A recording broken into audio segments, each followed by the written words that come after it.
Thanks for tuning in. Ham Talk Live will be on the air shortly. Please stand by.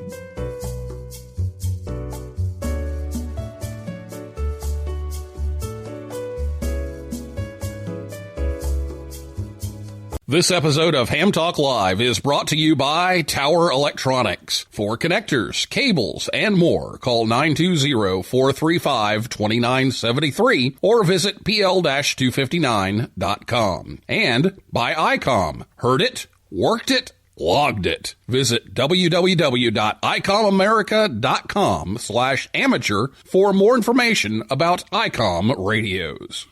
It's Ham Radio.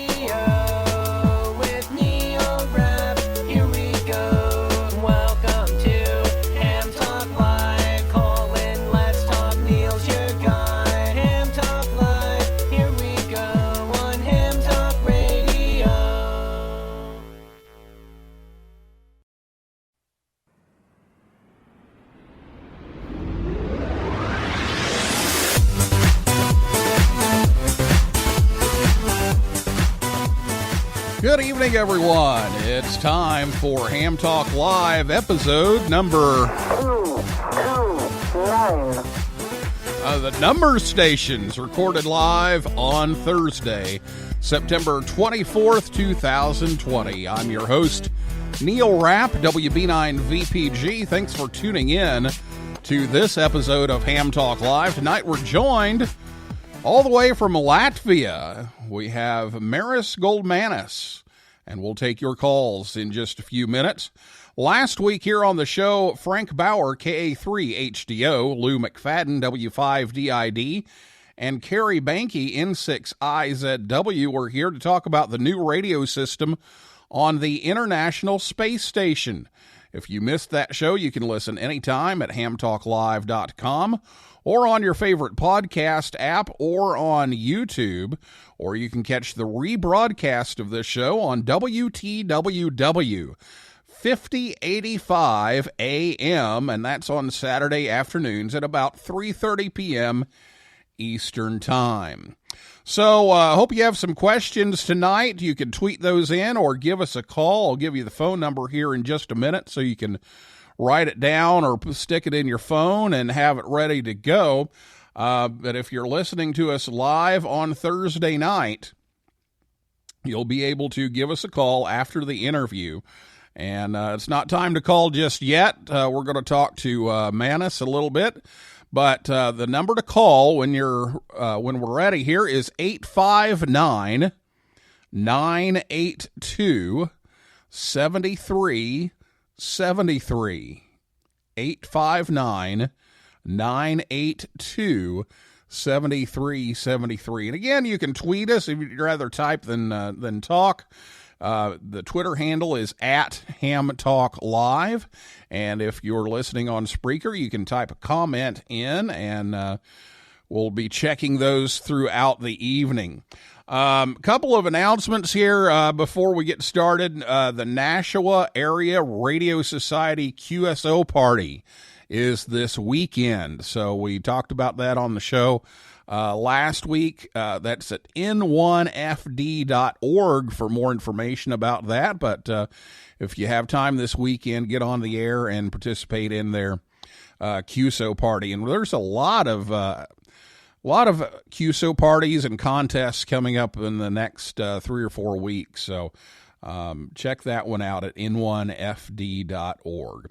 Also, I'm sad to announce that we've lost a friend of the show.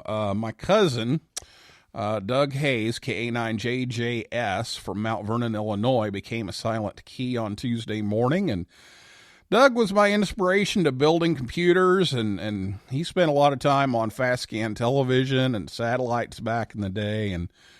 And Doug, we're gonna miss you. Well, I'll be back with Māris, and we'll talk about these number stations right after this word from ICOM America right here on Ham Talk Live. Get out and be active with ICOM's new IC705 and its optional multi-function backpack. The IC705 is your perfect QRP companion as you have base station features and functionality at the tip of your fingers in a portable package covering HF, 6 meters, 2 meters, and 70 centimeters. This compact rig weighs in at 1 kilogram or just over 2 pounds. With RF direct sampling for most of the HF band and IF sampling for frequencies above 25 megahertz, and a large 4.3-inch color touchscreen with live band scope and waterfall. It runs 5 watts with a BP272 battery, 10 watts with 13.8 volts DC. You have sideband, CW, AM, FM, as well as full D-Star functions. The touchscreen, micro USB connector, Bluetooth, wireless LAN, integrated GPS with antenna and GPS logger. The micro SD card slot, speaker mic comes standard and supports QRP operations. And the perfect accessory for your IC705 is the optional backpack LC192 with a special compartment for your IC705 and room for accessories for soda activations or just a day in the park. The IC705 has now received FCC certification, and we expect product to be shipping to dealers by the end of September. Visit ICOMAmerica.com/amateur for more information on ICOM radios. 5 out of 4 people have trouble with fractions. Now, here's Neil Rapp with more Ham Talk Live.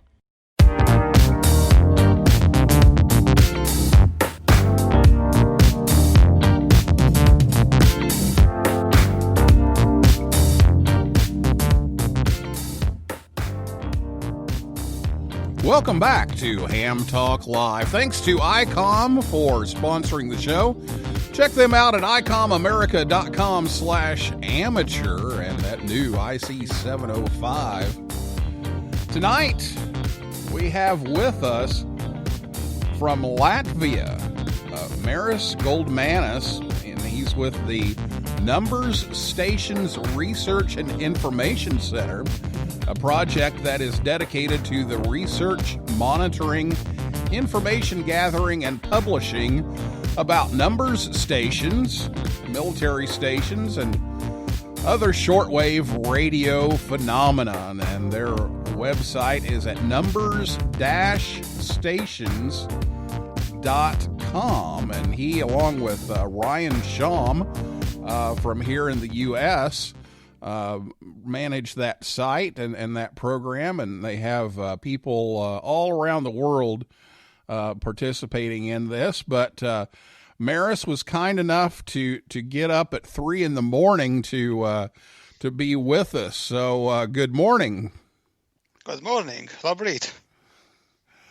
Yes, it's great to have you on, and you're one of the few that have been on the show that has not been a ham radio operator.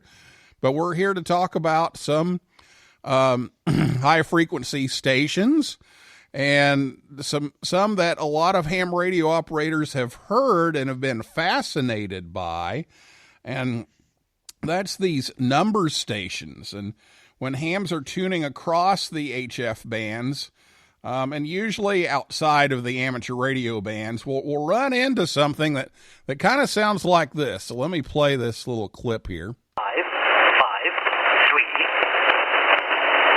5, 5, 3. 0, 0, 0. 5, 5, 3.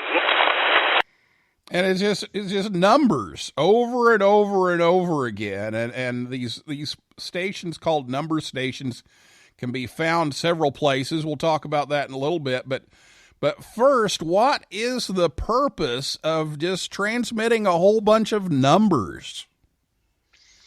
Well, according to popular opinion, the popular view, the people used to say it's used by spy agencies.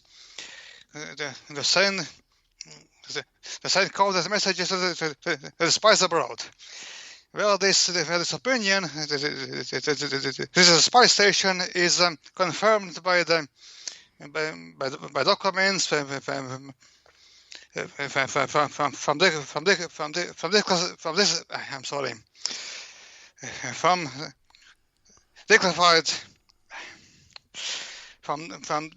declassified archives that are well sent over. I'm sorry, let me start again, because it's my first time. Fine, Māris. My first time live on the radio. So first of all, the documents from Latvia, from France, from USA, like FBI, like KGB, and so on. They confirm that these stations were used in past by spies, and they are used also now. They are some very many court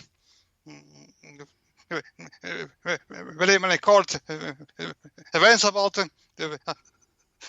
espionage that show that they are used as one-sided messages for the spies from radio center that sends these code messages. These messages are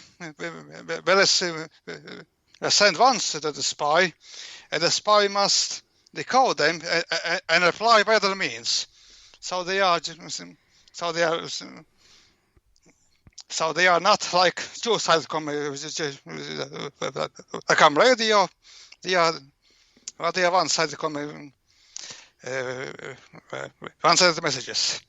Another thing which you hear as a number station is a military station. Sometimes you hear them, mostly partial military, who very much uses the Vatican radio bands for that. But it's very correct to say that they are spy stations. They are used either by spies nor by the military. Okay, so they're sending out messages and they're coding these with just a bunch of numbers, and so nobody knows what the numbers really mean unless you can decode those, and somehow they're sending out a message for some purpose, and unless you can break the code, you really don't know what's going on. That is correct, because a one-time pad, it's a very, very, very sophisticated thing. It's a very complex thing. The spy must always well dispose of the code book. The codes be after decoding, because the counterintelligence could be watching him sometimes. Well, if they catch him, well, if they got hold of him, but there's no other way to get those codes without getting those code books that are very small, very often very small, kept hidden somewhere in a spy's house, or in some or the computers, because a simple person will not get hold of them, but the counterintelligence officials they must get hold of them, well decode them. But it's a rare thing to do. Okay. To get these codes. Yeah, I would imagine so, and trying to get the coded messages through, which is something we're not allowed to do on ham radio. We have Morse code and those kinds of things, but it has to be something that everyone can decode. It has to be a standard code. But these people are purposely sending coded messages about something, and we don't often know what the purpose is. Where would on the bands, what frequencies would you usually find these kinds of number stations on? And is there a list? Is there a database that has a catalog of all of these stations that you can listen to? Well, our site has a large database of these recordings for first. We have a schedule or a prediction of these. Where could be the next station? There are many sites like our site that have these frequencies and databases. Like there is number stations.com. In our site there is Enigma 2000. There is numbers rarities NL. There is PRMorg. All these sites have some predictions and profiles of these stations. But the number of stations particularly change their frequencies very often. Well, every month they change the frequencies because of the operation, how they do this. But the military stations, for instance, like they often don't change the frequencies. For instance, you may heard of not PIP, such thing that the Russian beacon that were broadcast on 3.75 megahertz every night. They send their beep, beep, beep in 80-meter ham band all night, and people used to know that. It's a military station. And also, the very famous buzzer 465 megahertz. They also don't change the frequencies never, but for most part, the number stations from intelligence agencies, they always change their frequencies, at least a month, not 2 months. So, but the sites I mentioned, that the number stations come. PRMorg and Enigma 2000, people can find very much information about these frequencies and about these stations. Is there a particular band that you hear them more often on, or do the bands just totally change too? Well, for the number stations, they are heard pretty much all over the band. Well, of course, it's they choose the frequencies because of their needs, because of their need to send the signal to Russia. Russia needs to signal to the US. To US. They pick the frequencies by the propagation, by reception, and. For instance, the Russian military, US military, they mostly use frequencies between 4,000 megahertz to 8 megahertz. Very much you can hear Russians in between 3 megahertz and 8 megahertz. The Russian military. The US military is very famous for using these emergency action messages that are like, you may call Sky Kings and so on. They are very many known frequencies across the band. But I would say that the number stations don't use that much. That ham radio bands, they tend to use more the between the bands because also sometimes you might hear the Southern Ukraine.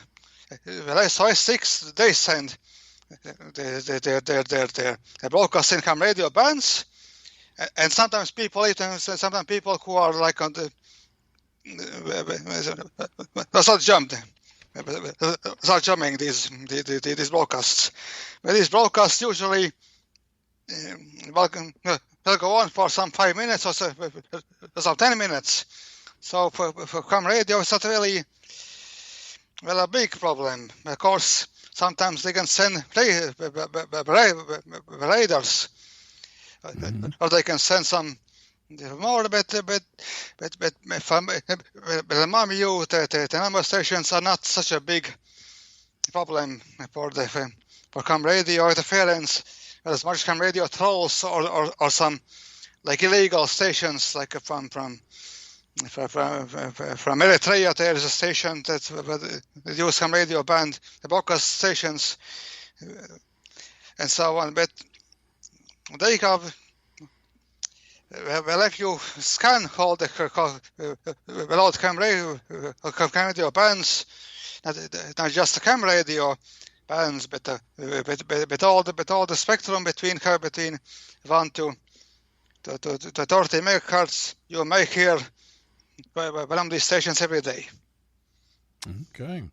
So, so in that way, it is a lot like ham radio. Is you pick a band to get to where you want to go at the time of day. And so they're doing the propagation thing just like the ham radio operators are. If I wanted, if I want to talk to Europe at a certain time of day, I'm going to pick a certain band to do that. And so they're just kind of doing the same thing. They just hop wherever they want to go. And I imagine they stay out of the ham bands because they want to kind of not be noticed and kind of, not draw a whole lot of attention, where a lot of these over the horizon radars and that kind of thing will, interfere with the ham band because they're just sending out a signal so they can get it back and do the radar with it. And like the old Russian woodpecker that would come on, you'd be transmitting and talking to somebody, and then as soon as you go back to receive, here's this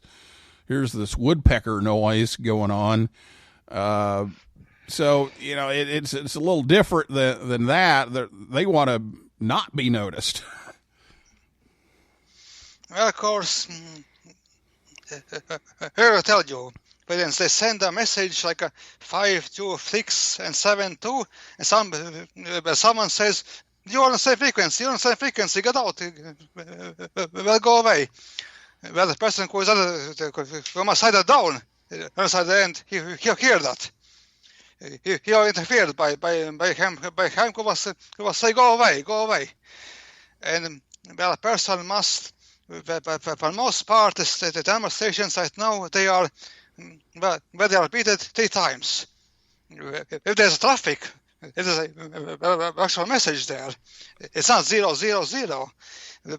You transmit this message 3 times on 3 frequencies, one after one. And so a person must write them down. And you imagine such a person who is very nervous, his watch maybe, he must write this down, and you are on the same frequency. I have heard that such things in radio. Someone says you are on the same frequency, and so usually there is there's 3 broadcasts, and that, and so. Well, just once, but they could use ham radio band. For most part, it's a ham radio band that it's on 14 megahertz, very often used by number stations. Like for instance, there was Ukraine got sent the broadcast. It's such a strength. It's like a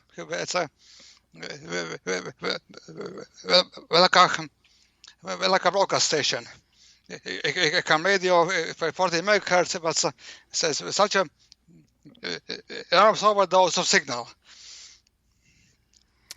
What, if they're trying to, not be noticed and everything, why, with all the direction finding equipment and people doing transmitter hunts and being able to track down transmitter So why, isn't that kind of risky for somebody that's a spy station to just be sending out a high-powered radio signal, and somebody could track it down? What's to keep somebody from tracking them down?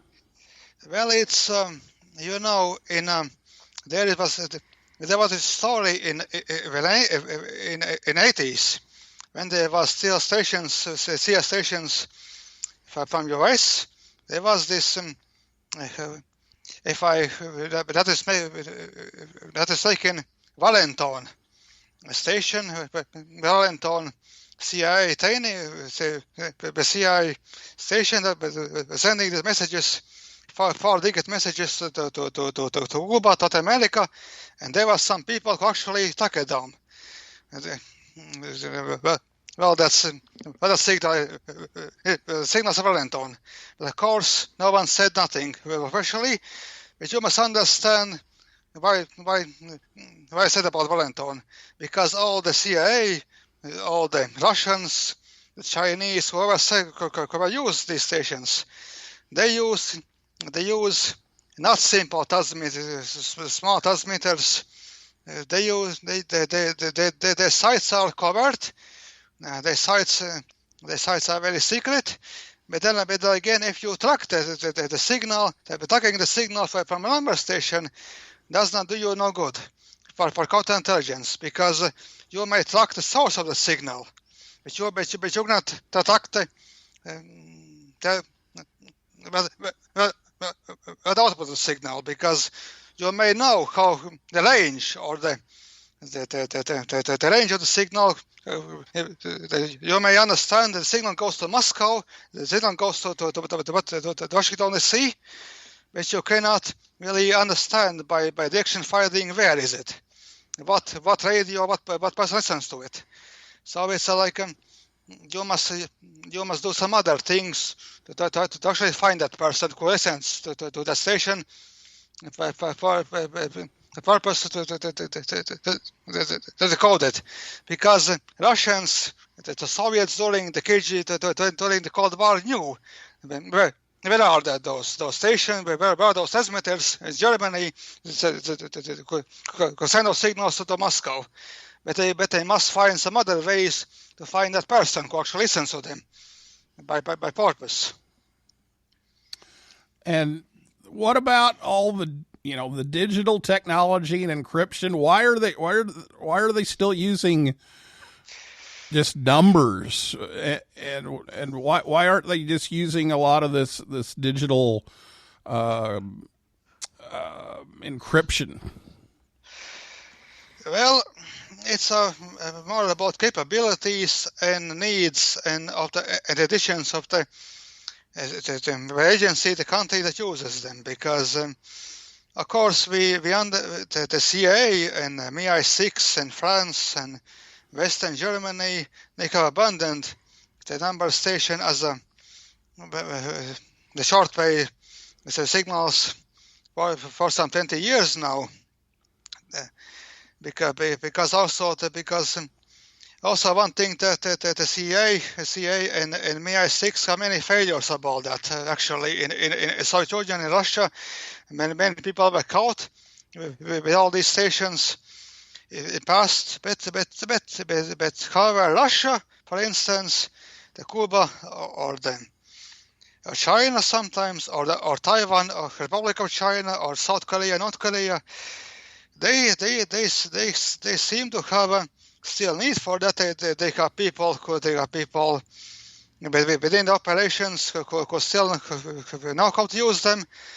Russia has a very old cryptography school, very sophisticated, very traditional school of shortwave and cryptography, and I suppose that the Russians simply have operations that require for them to do that. There are people who know how to do that very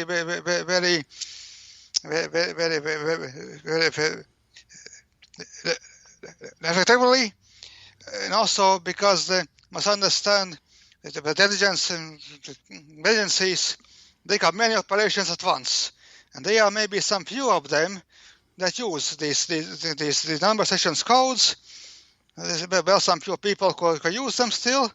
But others use other means like steganography or some other means by encrypted messaging. So it's more about the need and that capability because it is still a method that works. It works regardless of the risks. Yes. If it works, don't try to fix it. Of course, yeah. That is especially for Russians. The Russians don't fix things that works. Yeah. It's more about for Eastern people to stick to the things that work. All right. Well, we're going to take a commercial break right now, and then we're going to come back with Māris and ask a few more questions here and take your phone calls live here on the show when we come back right after this word from Tower Electronics right here on Ham Talk Live. Jerry, what's up, man? I haven't seen you at Sunbucks in a while. I used to see you every morning getting coffee. What's up? Well, I can't afford Sunbucks 5 days a week anymore. I had to spend my money on PL259s. You know, those antenna projects I've been meaning to do. I had to do them before my HOA finds out I have antennas. That's too bad, Jerry. I miss seeing you and catching up over coffee. You should get your PL259s from Tower Electronics. They have great stuff. Jerry, you're back. Oh, QRM Heterodyne Frappuccino. That's a good choice. How's it going? Did you get all those antennas up before the HOA police showed up? Yeah, I got them all done. Thanks for telling me about Tower Electronics. Now I can have my coffee.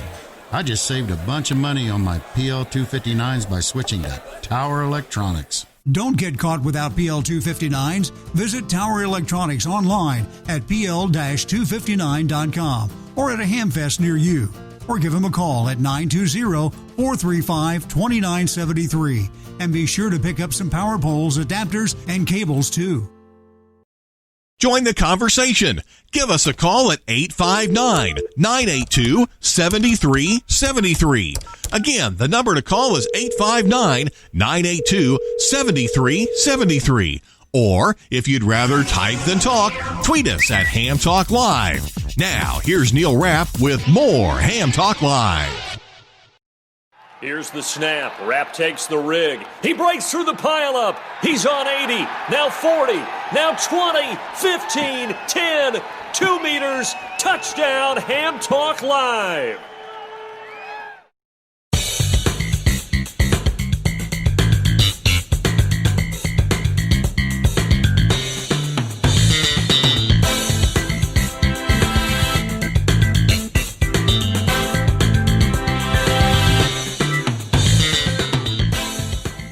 Welcome back to Ham Talk Live. Tower Electronics, hey, they've got some Hamfest coming up, ladies and gentlemen. October 4th, they're going to be in Columbus Junction, Iowa.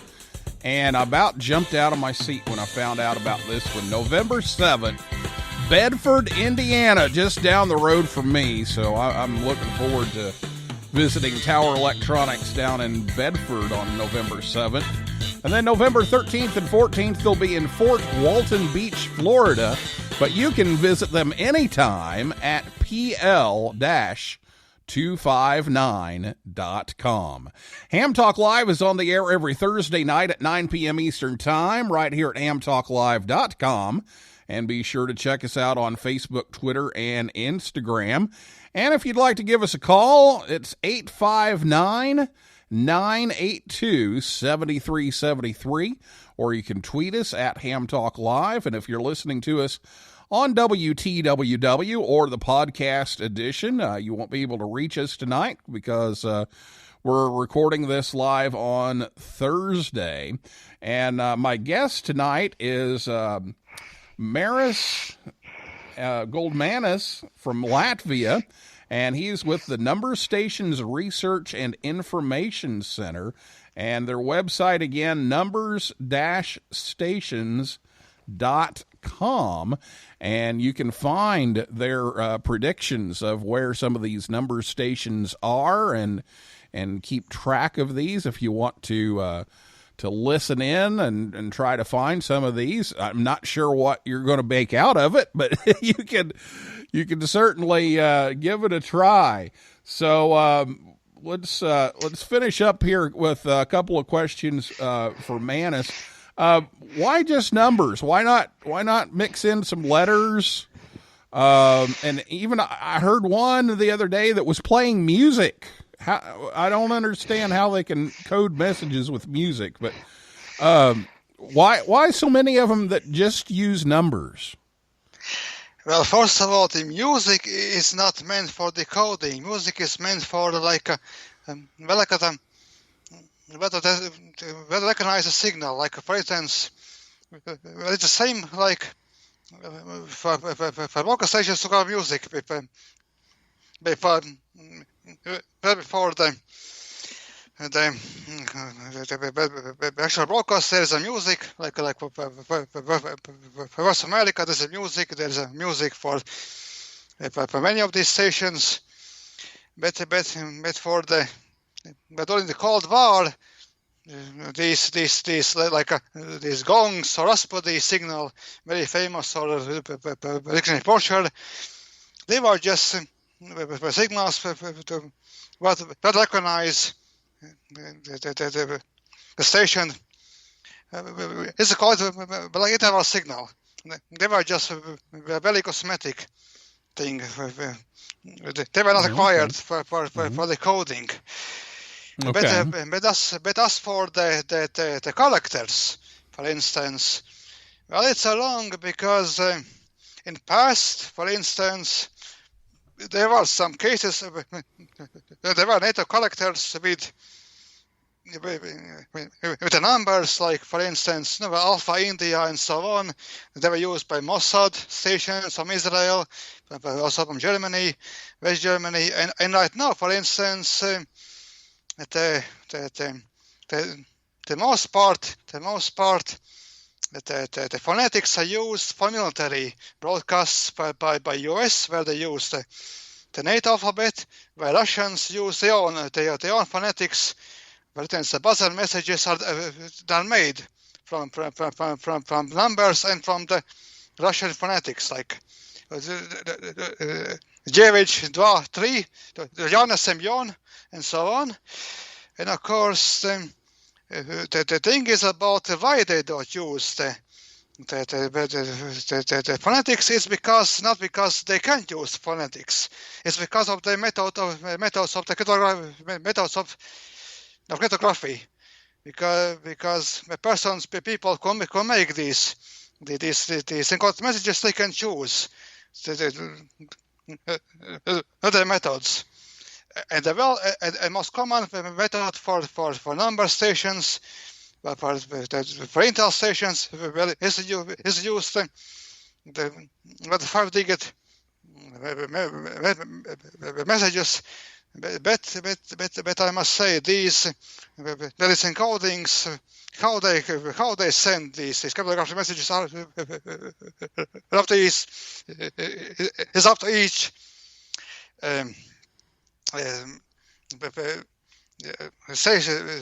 agency, because you may know that North Korea, they do these things very interesting way. They send the code messages during the live broadcast on state radio at nights. They say it's a well exercise for the math students. It's a clear text, but disguised as a well exercise for students for physics and mathematics.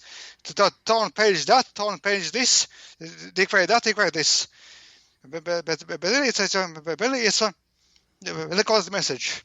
So there is no rule to not use the phonetics. It's just a way it's just a method, question of method. Okay. And are these stations actually licensed, or are they just totally operating above the law?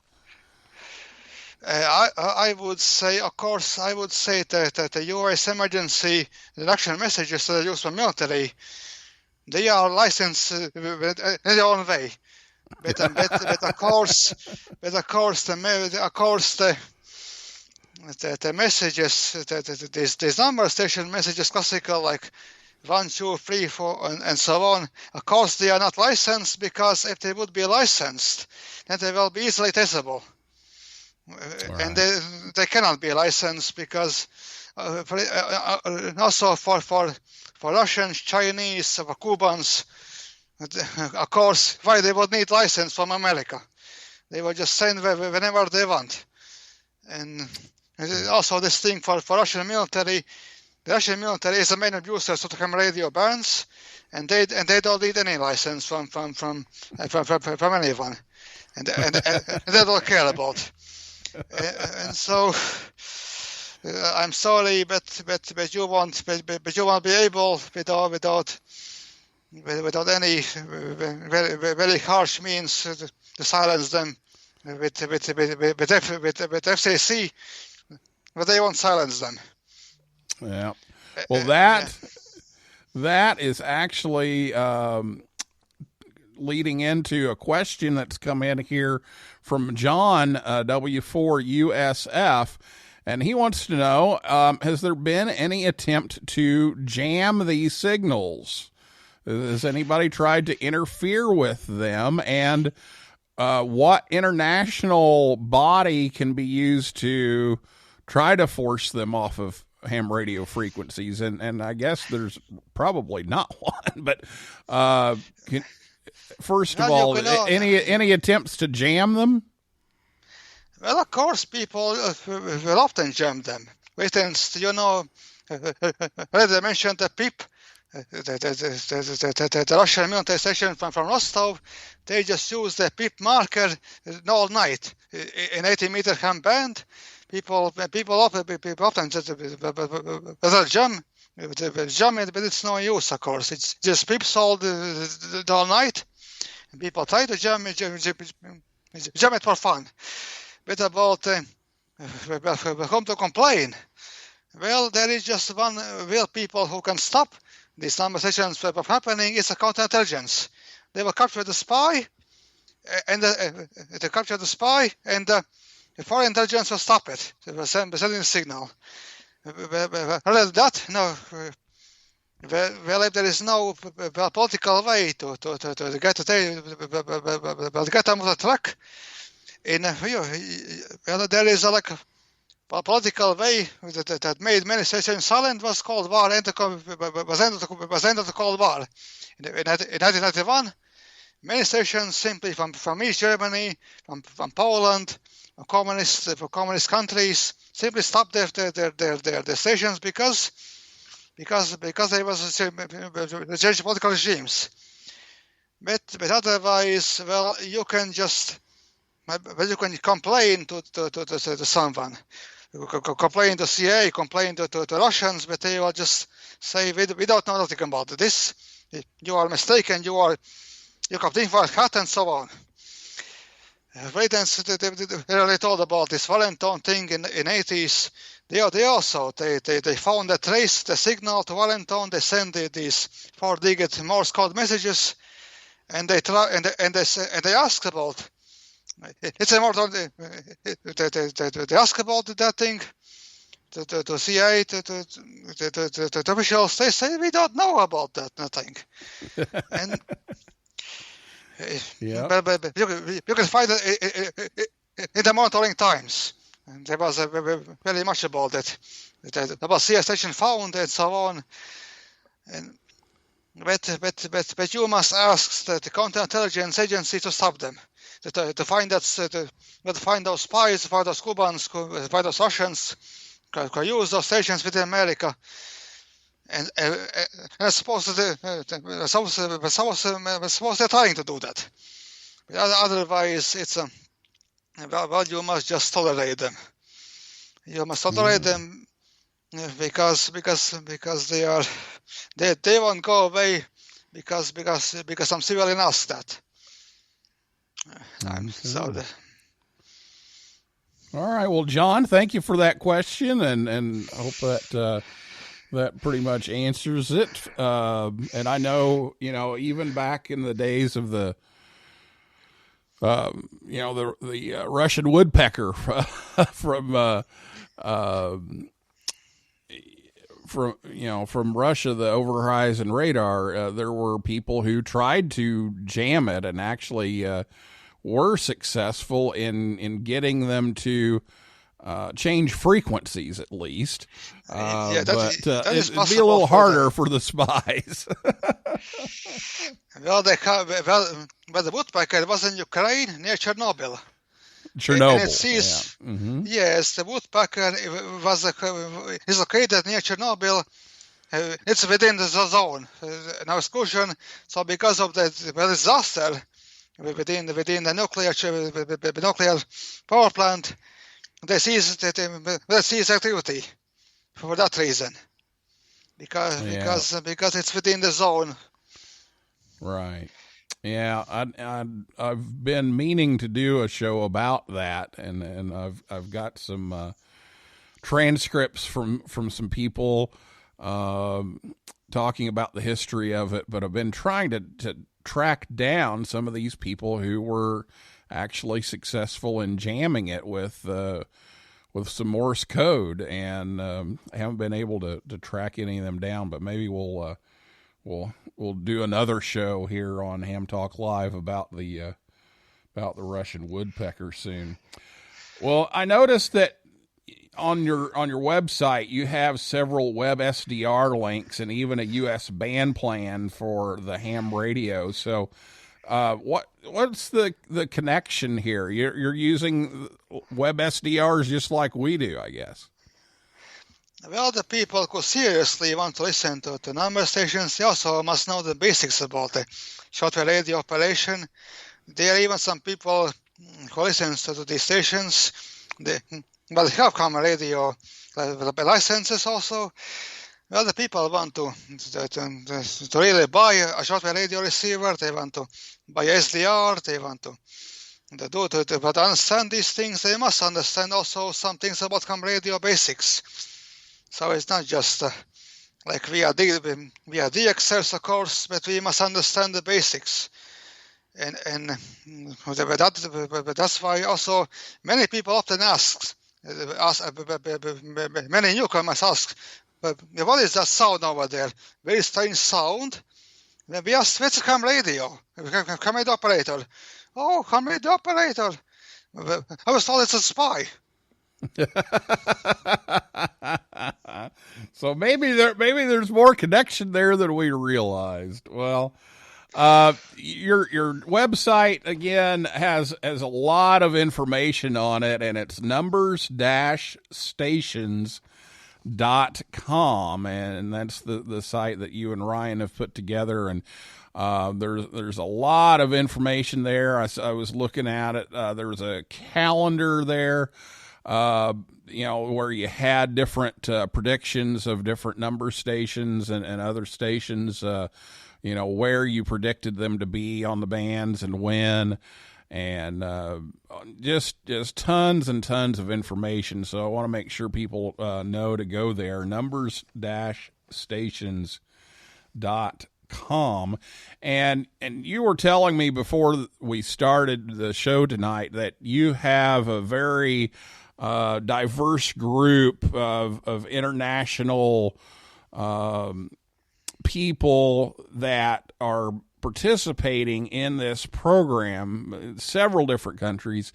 So if someone wants to participate in your program to listen to these and monitor these and just kind of keep tabs on where these are popping up, what should people do to join the cause? Yes, in our site there is a section called Discord. We have two ways of group communication. We have Discord server. It's a very popular platform, mostly for, of course, for gamers. Video games, it's used by many those people. It's called Discord.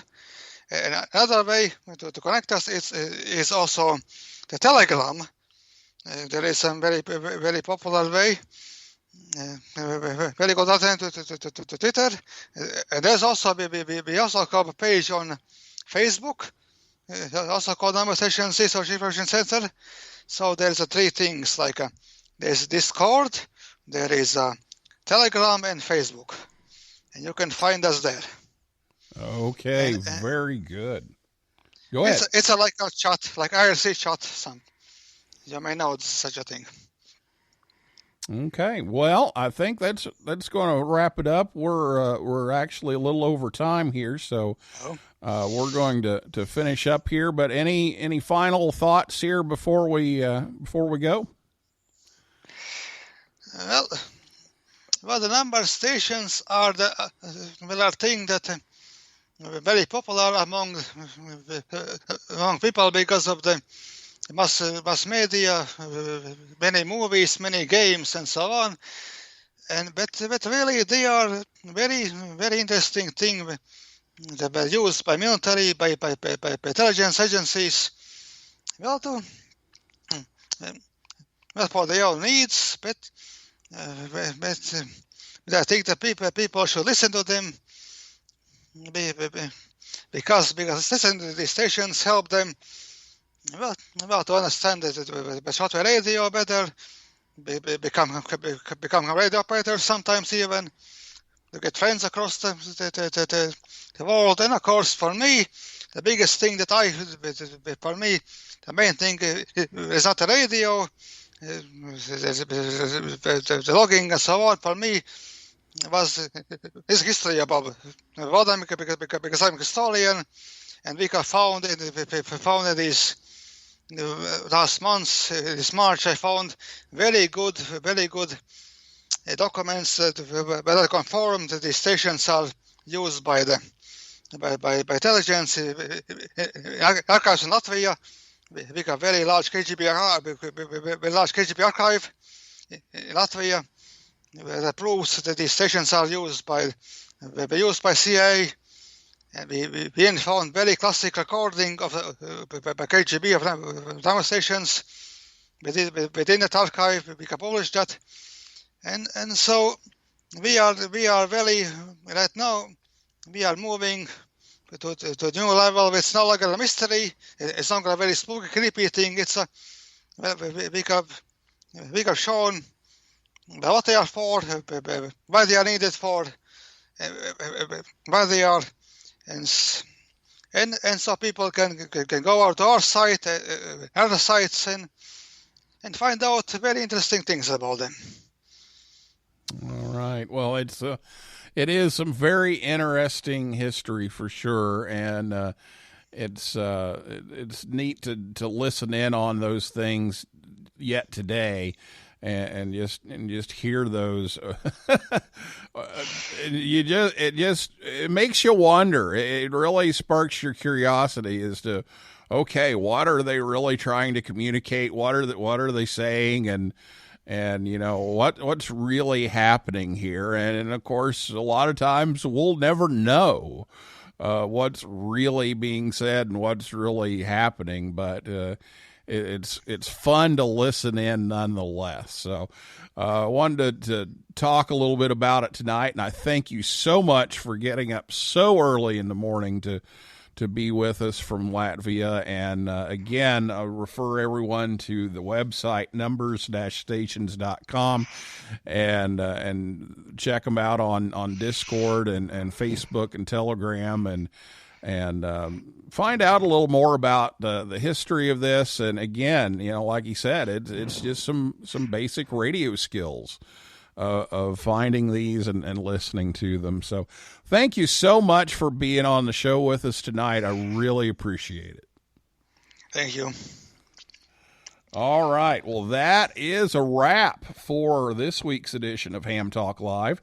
Thanks to my guest, Māris Goldmanis, and everybody out there in cyberspace for listening and typing in tonight, and invite you back next Thursday night, 9 p.m. Eastern Time, right here at hamtalklive.com. And if you want to see our upcoming guest list, make sure you go over to hamtalklive.com as well. And if you like the show, please leave us a review. That's the best way that you can help, and others can find us faster that way. So please do that. All right. Well, for now, this is Neil Rapp, WB9 VPG, saying 7375, and may the good DX be yours.